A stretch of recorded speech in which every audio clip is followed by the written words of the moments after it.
ان کے پاس قیامت تک کے لیے ٹائم ہے، جب چاہیں یہ آ جائیں اور میری کرامت ہوگی، یہ کبھی بھی نہیں آئیں گے. تو یہ ساری باتیں اگر وہ مجھ سے پرسنل کر رہے ہوتے تو میں پرسنل کرتا. جب ایک آن دا ریکارڈ ایک میڈیا پہ یوٹیوب چینل پہ ایک بات چل رہی ہے تو باقی ساری باتیں بھی چینل کے تھرو ہی ہوں گی، باقی ساری باتیں بھی یوٹیوب پہ ہوں گی. تو ایک آدمی اگر مجھ پہ الزام لگائے، فون پہ مجھے کہتا ہے آپ برے آدمی ہو، تو میں فون پہ ہی جواب دوں گا. لیکن اگر وہ یوٹیوب پہ کلپ بنا کے ریکارڈ کرا دیتا ہے تو پھر آپ بتائیں اخلاقیات کا تقاضا کیا ہے؟ تو ہم بھی یوٹیوب پہ ہی ریکارڈ کروائیں گے. سر اخلاقیات تو مجھ سے زیادہ آپ جانتے ہیں. میں نے تو اپنے دین کا سنا ہے کہ نبی صلی اللہ علیہ وسلم نے فرمایا کہ جو توڑے اس کے ساتھ جوڑو، جی، جو برا کرے اس کے ساتھ اچھا کرو. اصل اخلاق یہ ہے. جی. اور اخلاق بھاری ہے تمام اعمال میں سے. جی.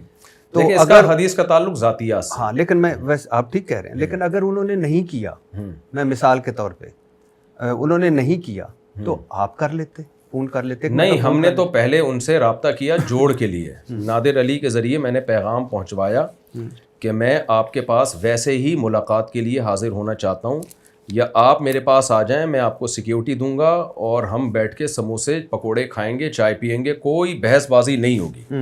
یہ نادر علی اس پر گواہ ہے.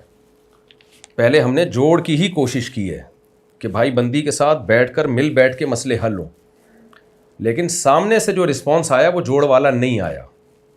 وہاں سے یہ فائرنگ شروع ہوئی ہے. تو لا يحب اللہ الجہر بالسوء من القول الا من ظلم. نبی جوڑ کی بات کرتے تھے، لیکن بدر میں نبی نے ہی تلواریں بھی چلائی ہیں نا، احد میں، خندق میں، فتح مکہ میں. تو کون سا موقع جوڑ کا ہے اور کون سا موقع مقابلے کا ہے، یہ فیصلہ کرنا پڑتا ہے. تو ایسا نہیں ہے کہ ہر ایک کو ایک ہی لاٹھی سے ہانکا جائے. ہم نے پہلے پوری کوشش کی انجینئر علی مرزا سے جوڑ کی. اس میں نادر علی گواہ ہے، وہ میرے پاس آیا، میں آپ دونوں کی میٹنگ کروانا چاہتا ہوں. میں نے کہا 100 دفعہ.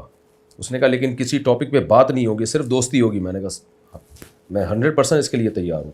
جب یہ تمام کوششیں محبت سے بیٹھنے کی ناکام ہو گئیں اور ادھر سے ہی فائرنگ ہوتی رہی، وہ میری ذات پہ فائرنگ ہوتی کوئی بات نہیں. وہ فائرنگ کس پر ہو رہی ہے؟ بڑے بڑے علماء، صلحاء اور صحابہ پہ فائرنگ ہو رہی ہے، اور بندہ خاموش ہی نہیں ہو رہا اور پھر چیلنج بھی کر رہا ہے. تو میرا خیال ہے پھر اس کے بعد تو اتنا تو ہوتا ہے. ہم نے کون سا جا کے وہاں کوئی میزائل داغ کے آ گئے ہیں. تو آپ کے بڑے بھی ہیں، مفتی منیب بھی ہوں گے، مفتی منیب الرحمان، مفتی تقی عثمانی صاحب بھی ہوں گے. تو جب اسلام اتنا خطرے میں تھا انجینئر صاحب کے، اب بقول آپ کے، کہ وہ اتنے حملے کر رہے تھے، تو یہ بڑے کیوں نہیں بولے؟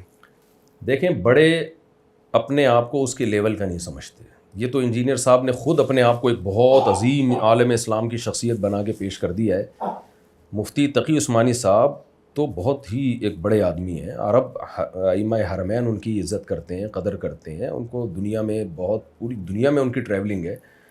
اور سعودی عرب میں جب علماء کی ایک کمیٹی تھی، درجنوں ملکوں کے علماء تھے اس میں، اس کے رئیس مفتی تقی عثمانی صاحب تھے، جس میں سعودیہ کے مفتیان کرام بھی تھے، حرم کے مفتی بھی تھے، مکہ کے، ان کے بھی رئیس مفتی تقی عثمانی صاحب رہے ہیں. تو اتنے بڑے لیول کا آدمی جا کے ایک ایسے شخص کو جو کسی یعنی مدرسے سے فارغ نہیں ہے، جس کو عربی کا عبارت کا ترجمہ تک کرنا نہ آتا ہو، تو وہ تو خود اس نے بنا دیا لیول کہ میں بہت بڑا ہوں. تو مفتی تقی صاحب تھوڑی مانیں گے کہ آپ اس لیول کے ہو. اچھا، آپ اتنا ہی کر لیتے. جو وہ کہتے ہیں کہ پہلی بات تو یہ ہے کہ جب مفتی طارق مسعود کراچی سے جیلم چلا جاتا ہے، اور جاتا کس لیے؟ کہ وہ بقول آپ کے کہ وہ اسلام کی ایک دوسری شکل پیش کر رہے ہیں جو ٹھیک نہیں ہے. جی. تو مفتی تقی عثمانی صاحب کوئی ان کا کوئی وہ تو نہیں ہے نا، امپورٹ ایکسپورٹ کا بزنس مذہب کے ہیں نا. جی.